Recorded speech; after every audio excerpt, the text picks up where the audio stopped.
All right, it looks like we are live. I'm sure folks are trickling in a little bit, but welcome everyone into this space. Welcome to Rising Sun's very first Lunch and Learn. We are all in for a very informative session, really practical conversations that will help to broaden and deepen our understanding of workforce development and job quality. Really helping us to kind of think how these terms are being used and how we can take a broader, more holistic approach to really bring in things like community, how communities are able to thrive, how individuals have long-term stability and are really on, for themselves on a very expansive personal journey. It's about reducing recidivism. It's about thinking about public safety and how do we improve that.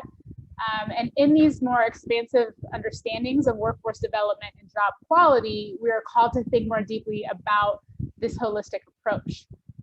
So really approaching work in a way where community is centered, there's an understanding and a deeper investment in wraparound supports, and we're able to define success on the terms of those most impacted by injustice. So excited to get into this really timely conversation. I am the moderator, Sekita Grant, VP of Programs for the Solutions Project, and a very proud member of Rising Sun's Advisory Council. I'll now bring forward our panelists into this space. We have Julia Hatton, CEO of Rising Sun Center for Opportunity. We have Marlin Jeffries, Senior Program Manager of Opportunity Build, a Rising Sun program. And we have with us Alana Mathews. Alana is currently Director at the Prosecutors Alliance of California and is also an Advisory Council member of Rising Sun. And in the chat, it looks like, we're sharing some of the panelists and moderator bios if you wanted to dig into that a little bit more. But given some of our more limited time together, we're just going to dive into the questions. So we have our incredible panelists with us. Let's get started. All right. So the first question we have will be for Julia. Hi, Julia. How are you? I'm good. How are you? I'm doing well. Great to share space with you. Same here. So Julia, as someone who has been running workforce training programs for over 9 years, can you tell us what is a quality job? What is this conversation about quality jobs, economic equity, and criminal justice? Why is it important now? Yeah, absolutely. So, I think that job quality, right, is not a new concept, but I do feel like that it has new momentum and new visibility right now, which opens up opportunities to advocate for a job quality agenda and to connect it with other essential social and economic issues. And I think it can be helpful to start with what job quality is not. Right? So it's not having to work multiple jobs to barely make ends meet. It's not trying to get by without health insurance. It's not a job that you can't retire on. It's not having to work in unsafe or unhealthy conditions. It's not being forced to choose between a green job and a good job, right? So at the most basic level, I think a quality job is one that you can really build a life on, right? It's a job you're not just surviving on, but that you're thriving on, like you were saying earlier. And it's a career where you can build wealth over time, where there's upward mobility, where there's meaning. So for us at Rising Sun, a quality job offers family sustaining wages, benefits, stability, career advancement pathways, worker voice, worker protection. And these should be jobs that are accessible to entry-level and disadvantaged workers, and jobs that are background friendly, right? And I'll say that all of these things tend to be provided in a union career, which is the reason that Rising Sun switched from training people for weatherization jobs and became a pre-apprenticeship program for the union construction and building trades in 2014. But, let's look at it another way, right? The statewide minimum wage in California is $14 an hour. That's better than the federal, which is about half that. But annually, that's under $30,000 a year, and that's pre-tax. There's nothing about employer-provided benefits there. And if you're supposed to budget about a third of your income on housing, that leaves you with about $800 a month for housing. The lowest median rent in the Bay Area right now is in Concord, where you can get a 1-bedroom for $1,700 a month, right? So the math just simply does not work. And we know that fewer than half of Bay Area workers right now are in stable jobs. And this is even more true for workers of color, who make up 3 of 5 workers in our area. So this really impacts all of us, and it's not sustainable, right? So the good news is that I'd say within the past year or less, people are talking more and more about job quality in the mainstream. So you've got articles in national publications like America Has a Jobs Problem, There Aren't Enough Good Ones. And I think that there are multiple reasons that job quality is being centered at this moment. Some of it has to do with the pandemic, the recovery, and a new centering of racial justice and equity. So take essential workers, right? Everybody knows this term now. And here are people on whom our entire economy and our lives rely, and the majority don't have a college education. Only a fraction are covered by a union contract. They tend to be low-wage workers, and workers of color are more likely to be employed in these jobs, right? So paradoxically, the people on whom our economy relies are the ones who earn the least and who are most at risk in a crisis. And again, that doesn't make sense for anybody. So I hope that the pandemic has shown us that we need an economy that works for everyone. And that really means partnering with people to access and succeed in quality jobs that offer real pathways out of poverty. And I think that the beauty of focusing on job quality is that it's intersectional. It supports and is woven into so many other things that our communities and our country need. It's economic, racial, and gender equity. It's housing, it's public health, it's climate resilience. And as we'll get into more, it's public safety and criminal justice reform. So for instance, whether or not someone can get a high quality job after coming home from incarceration reduces their chance of recidivism, but that is not true if they end up in a low quality job, right? So as one study put it, not just any job will do, right?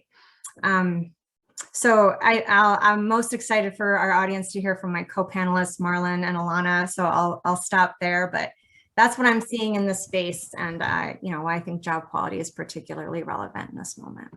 Thank you, and thank you for really bringing home those points with some pretty powerful statistics, and for helping us to see how this issue is very intersectional. So Marlin, let's hear from you a little bit. As someone who has been fighting social, economic, environmental justice, particularly for those impacted by the justice system for a while now, what do you see as the barrier? So these are 2 questions in one. So what do you see as the barriers that people face, or that you yourself may have faced in getting quality jobs when folks are coming home or have been system impacted? And in that, what role do you see employers, as well as your broader community or someone's broader community, playing in reducing recidivism and increasing access to quality jobs? Okay, thank you, Sekita.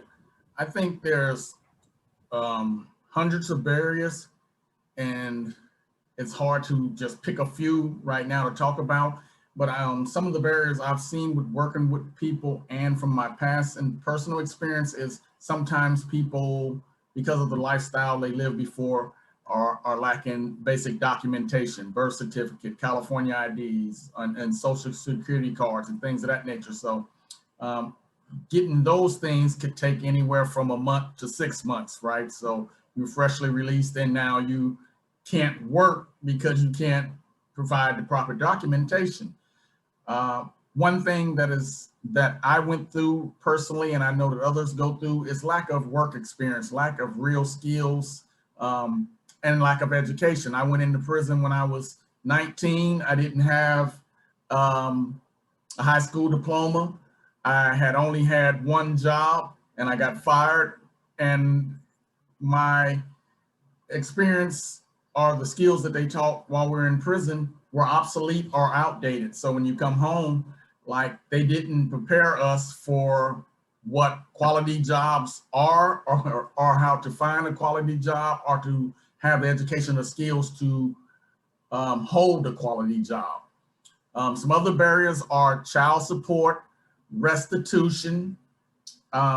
People are gonna have to deal with peer pressure, whether it's from people trying to get them to go back to their old lifestyle, or making suggestions to go to your old lifestyle because of not being able to find that quality job, that family sustaining wages, and peer pressure from probably other family members to find that quality job, right? So those are some things that I've noticed. Also in the area of self-doubt or lacking confidence, and being fearful to take the next step, right? Sometimes it's just so simple as, like, I never got a high school diploma. Do I take the GED? Do I take some college courses? Do I take some training to make sure that I'm prepared and I have some basic knowledge and skills?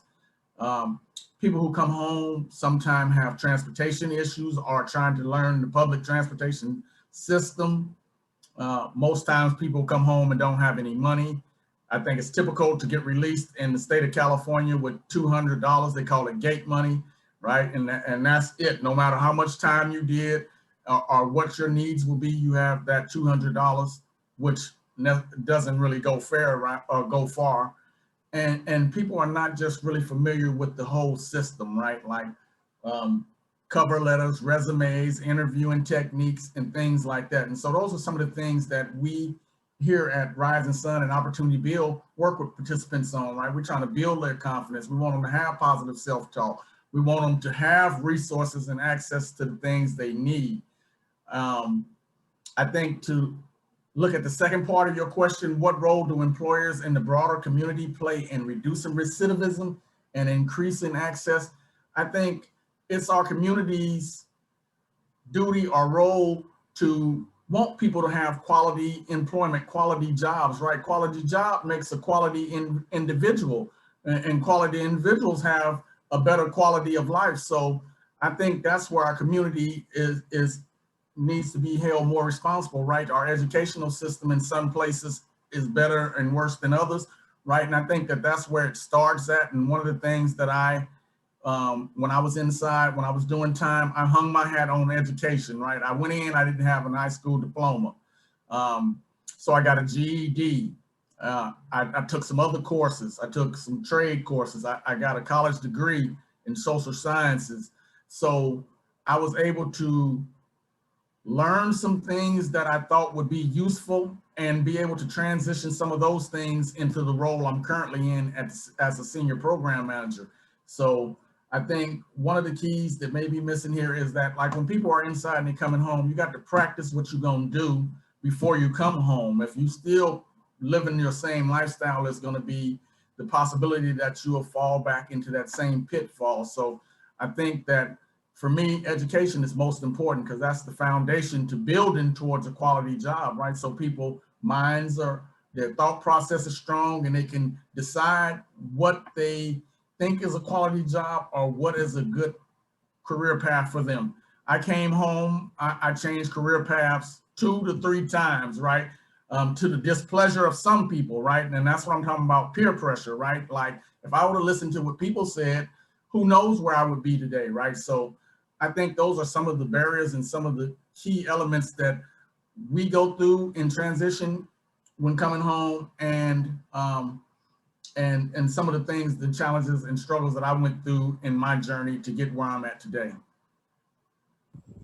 So powerful. And, you know, so many rich points that you made there, Marlin, particularly helping us to really understand that this is a very personal journey, right? And so, you know, and that everybody's on a personal journey where we're thinking about our self-confidence, we're, you know, trying to do that positive self-talk and things like that, and understanding that we're all on that journey, and that is an essential part of, getting especially for folks who are impacted by our justice system, getting to a point where we have access to quality jobs, the quality jobs, Julia, that you were talking about.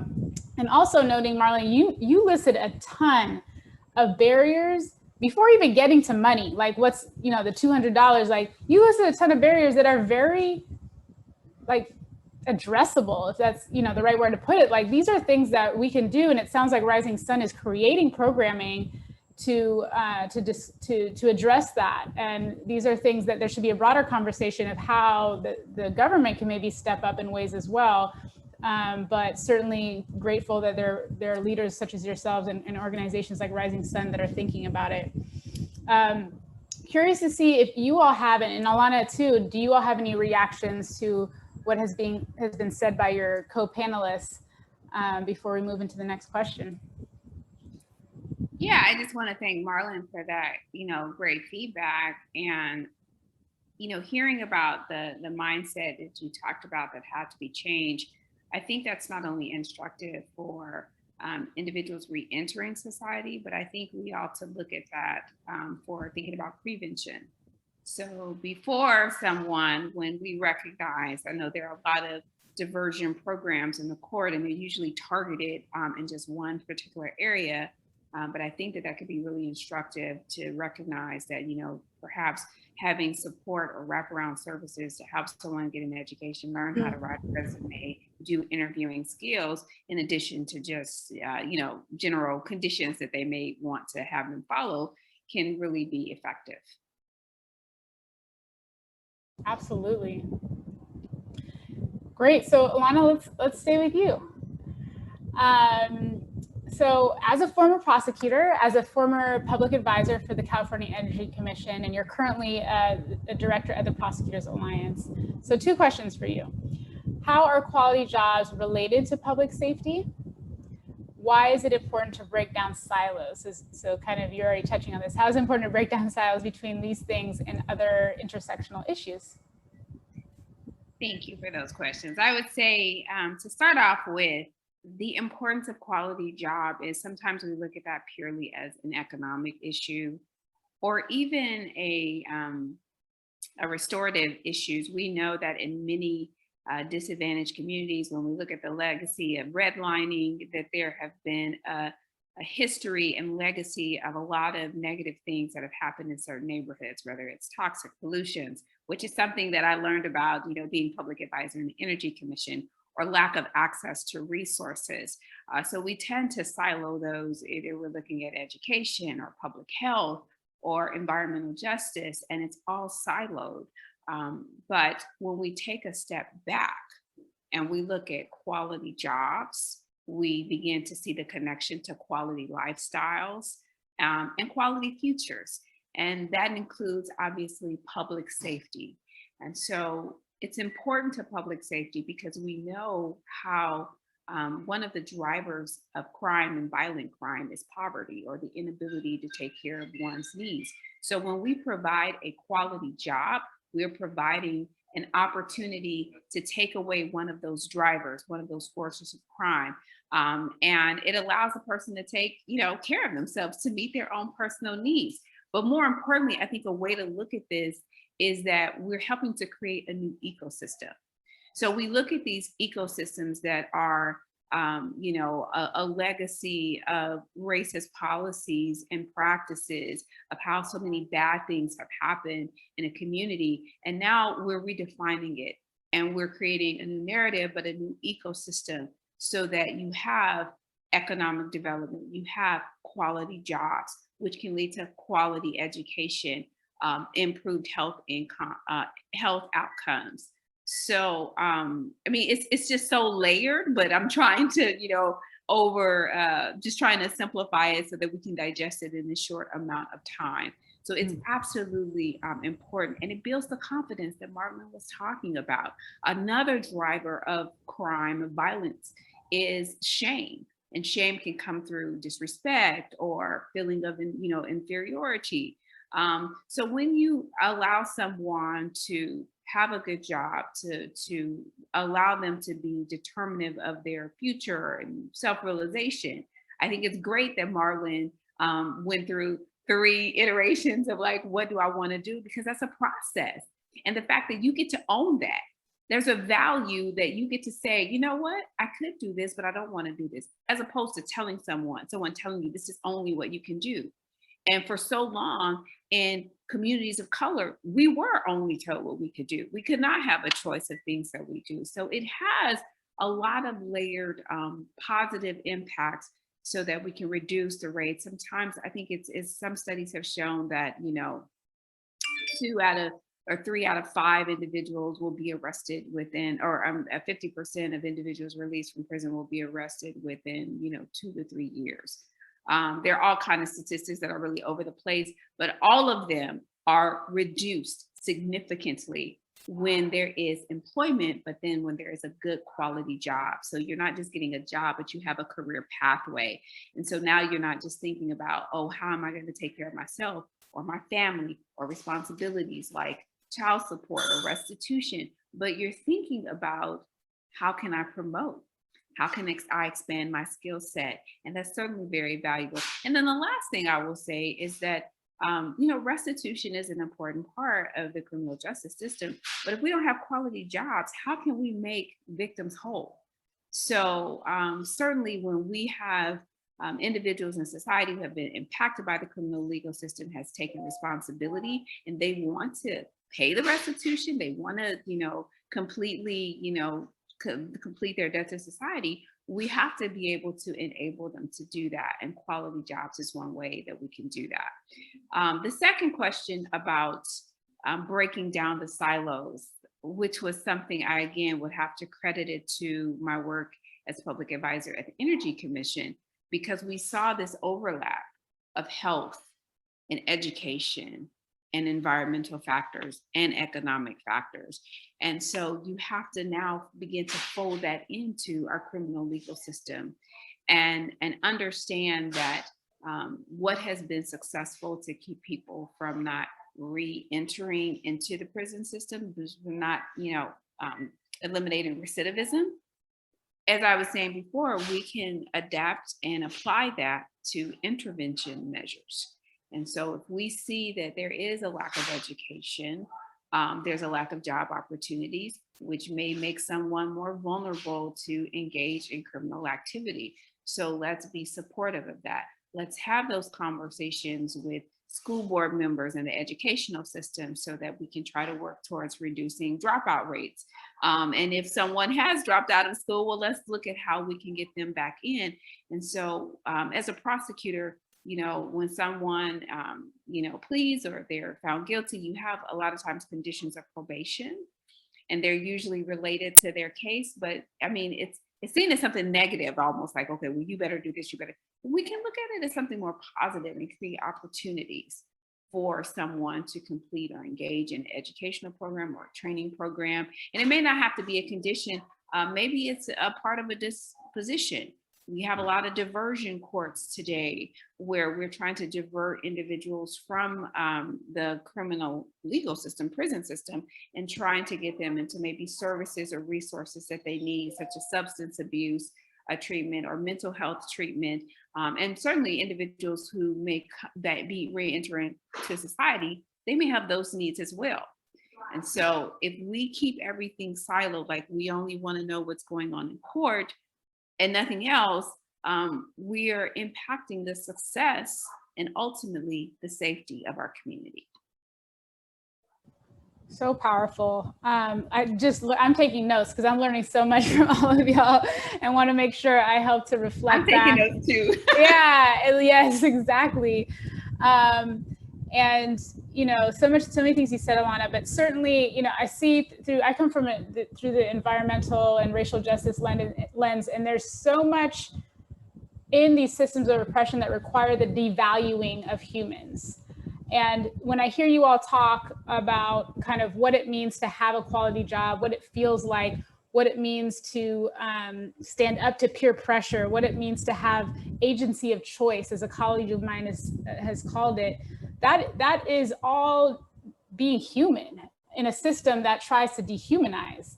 And that dehumanizing and devaluing of human life is what allows for systems that can exploit and extract in other ways, can pollute, can degrade environmental resources and the like. So calling that forward and just stuck with shame as a driver of crime is like, that's going to stick with me, because there's so much in our society that through a white supremacy society that calls for people of color, particularly Black and Indigenous people, to immigrants and people of color to be ashamed of who we are, what our cultures are, language, what we look like, and all of these things. So there's so much in there that you spoke to.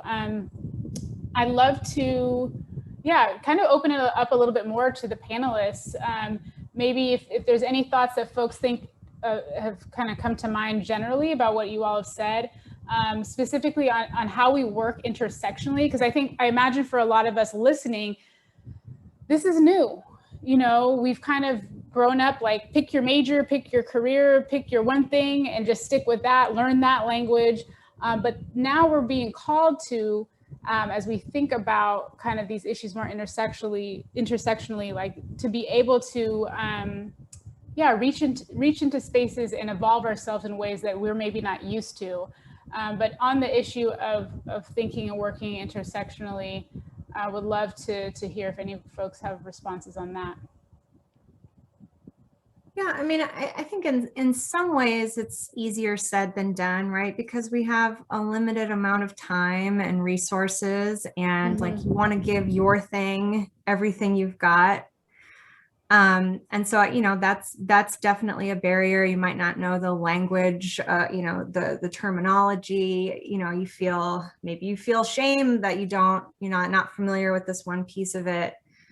But at the same time, I think that, I don't know, at least to me, increasingly, it feels so clear that these things are also related. And you know, I was watching something over the weekend about extreme heat conditions inside of prisons. And, you know, that's clearly also linked to climate change and justice and all the, you know, it just, at a certain point, it gets really hard to separate this stuff out, Yes. you know?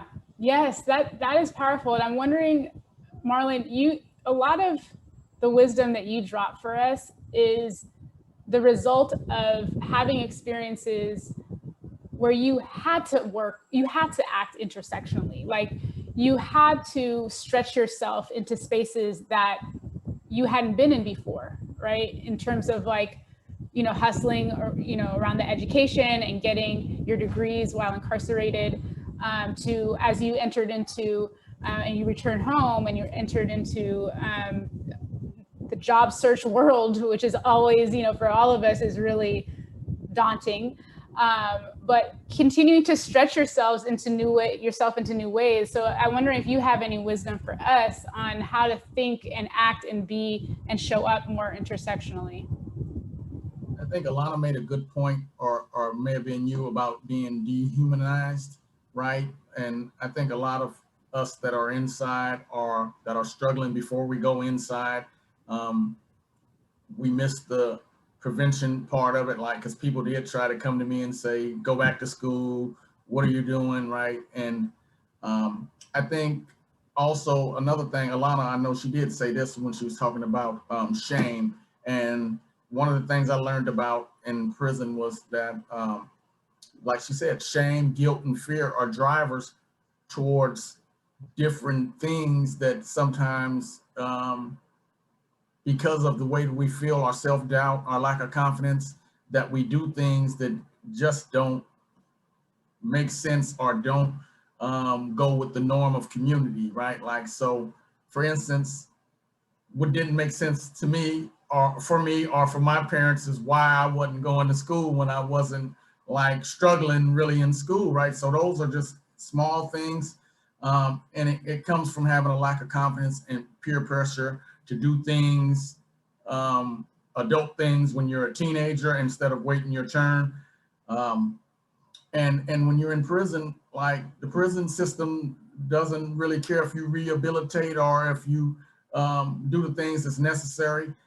For me, I had to kind of diagnose myself and find solutions, right? I wanted to make sure when I came home that I wasn't a current danger to myself or to society, right? To do that, it took some deep soul searching and looking at some of the situations from my past that just didn't make any sense for me, or actions that I took, right? And look at what alternatives I could have taken in some of those situations so that moving forward, like the same mistakes I made, I won't make again, right? I'm like in the past, right? A job, I didn't care that I got fired. I didn't care that I never really had a job, right? I didn't care that I didn't have a GED. But now as an adult and as someone who wants to be a part of society, these are things that I have to start caring about, right? I have to start caring about public safety. I have to start caring about our environment. I have to start caring about the community. I have to care about education because I can see what lack of education does for people. And I have to care about job training, job development, workforce development, and things of that nature to make sure that I'm okay, and those that come behind me, that I can kind of blaze a path for those individuals, so that, like, if I can do it, I feel like if I can do it, anybody can do it, right? So those are just some of the things that kind of come to mind quickly for me. Yeah, I mean, right? Like, how do we work more intersectionally? How do we make that happen? We need to care. We need to be in spaces of caring about these different issues. So Marlin, thank you for that. And, you know, as I hear you talk about, you know, bring forward that wisdom, practicing self-accountability, soul searching, you know, looking at your past and understanding things. These are things we all need to do. And particularly folks that are driving the systems of oppression. So folks that are in these systems of oppression, they need to also do the soul searching, practice self-accountability, and that takes courage, and it takes caring. And so thank you for bringing that forward. As we bring our conversation to a close, too many things to, I think, sum up here. I know many folks have to go. The programming ends at this point. We do have some extra time with the panelists. For those who have time to stay on, we can take some Q&A from the audience. So we have maybe 10 minutes or so, 5-10 minutes for folks that would like to stay on, and we can answer some questions. So I'm going to look at the questions that we have, and I think I'll pull from the Q&A portion. All right, so a question on, do you think pre-release information and education about the trades would improve the overall outcomes for those returning from our penal institutions? If so, how would you propose initiating this much needed arrangement? Anyone want to take that? I think in some California prisons, they already do have some trade programs that are using similar program as us MC3 curriculum. And I believe in Folsom's women prison, they do have a construction program. And I know in several of the men's prisons, some that I've been to, I've seen people doing construction programs, but it's like a toss up. Like, everyone that comes home doesn't want to work construction, right? So you might get half the people that do and half the people that don't. And also, our prison population is an aging population. I went in when I was 19, I came out when I was 45. I did 26 straight years, right? And I did time with people who did over 30 and 40 straight years, right? So, like, looking at some of those individuals, right, is construction a good fit for them, right? So that's what I mean about other education, other skills as well, that can be taught to help people be successful in some kind of quality job somewhere. Yes, powerful. Thank you. Another question we have, Marlin, thank you for your presentation. From your perspective, what wraparound services beyond training could have the biggest impact on getting and keeping a quality job? And a follow-up question, which I really love, what services or resources might be helpful for an employer wanting to hire from Rising Sun to provide? So basically, and then Julia, you might be able to chime in here too. So for employers that are hiring from folks that are going through Rising Sun's programs, what resources should they be providing?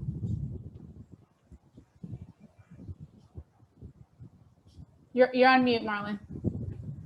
Yes. I think one thing that people returning to society has as a barrier that I didn't touch, I thought about it afterwards, is housing, right? Housing is like one of the most important things that we need when we come home.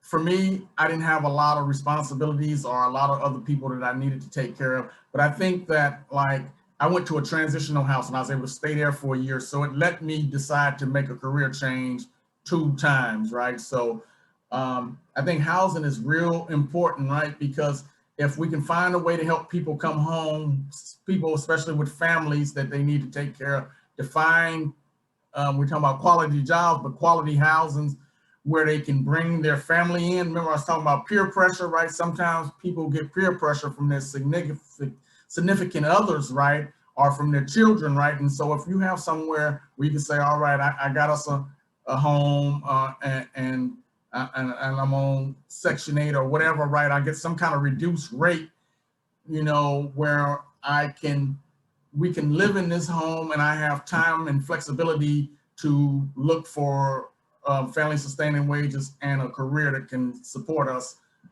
into retirement. And I think, Julia, maybe you can take the second part of the question. Sure. Yeah. And I know that another piece of it, right, is childcare. That's like a huge barrier, wraparound service that you know, we haven't figured out yet, especially for folks entering the construction trades where the hours are, you know, not 9 to 5. It's particularly difficult to find childcare. You know, a lot of folks are dealing with trauma, right? So having like a more trauma-informed approach, providing, you know, working with people as whole people, as humans, and addressing all the parts of that make them human, I think is key. Yeah, in terms of the services that an employer might want to provide, you know, that's a great question. I mean, I think that employers, at least if they were working with Rising Sun, can do things to continue to build a relationship with Rising Sun and our staff, right? So that when like if something comes up on the job, right, then maybe instead of going straight to, you know, penalizing a person or terminating someone, they can come to our staff and say like, hey, this thing is going on. Like, let's work through this together as, you know, all of us together and figure out a solution. And then, yeah, you know, all the elements of a quality job, right, that I talked about before are really crucial. I think that's such a great point, Julia, that we need to be in conversation. You know, we know things need to change. And so as we kind of lean into different ways of doing things, having conversations that we have this, you know, the same values and principles and vision and goals, and figuring it out together is really powerful. So we have a couple of comments that I wanted to bring forward. Good growth employment is crucial. However, a mentor or peer counselor can provide the needed advice for long-term success and prosperity. I think that's a great point there. Insurers, government requirements, owners, and general contractors often have provisions that require workers on jobs not to have records and have clean driving records. Those barriers impede employers from recruiting and hiring individuals who are talented and could be great additions to workforce. Definitely sounds like another point of intervention in systems to really question and analyze, why are those rules in place and are they necessary? And somebody giving Marlin a shout for mentioning housing and the importance of that. And actually a question, curious to hear any thoughts about how much responsibility employers need to take around supporting employees around housing, particularly in places like the Bay Area that have a housing affordability crisis. I will say one thing too, with that. I think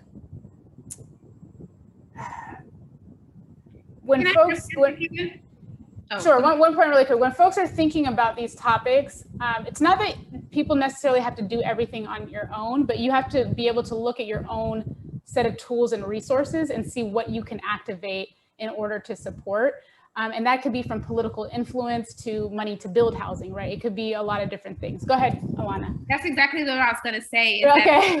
That goes to the point of breaking down the silos. Instead of thinking like, okay, I'm the employer, I'm only in the lane of the employer. What should the employer have to do? You have to just start engaging in the conversation of housing. And so when there's a discussion or an effort to have affordable housing, instead of all the people who want to live in affordable housing, employers should be there to say, you know, this is important to us as well, because our employees need And so sometimes it's just being an ally, being an advocate, however it is that you can do, or if there's a development that's going to be where your job is, because as we see with the impediments to like driving records, transportation can also be an issue. So looking at how this all works together and realizing that if we break down the silos, we're really all stakeholders, because again, it goes to the ultimate success of the employer, to the success of the individual, the success of the community, as well as the safety in all three. Yes, well said. Thank you. Marlin, that was somewhat directed at you. If you had anything you wanted to add on that housing question? I think for housing, it's a men and a women thing, a woman's thing. And Julia made a point about childcare being one of the barriers that we are faced here with regularly. But and I've seen a lot of times that people are housing insecure.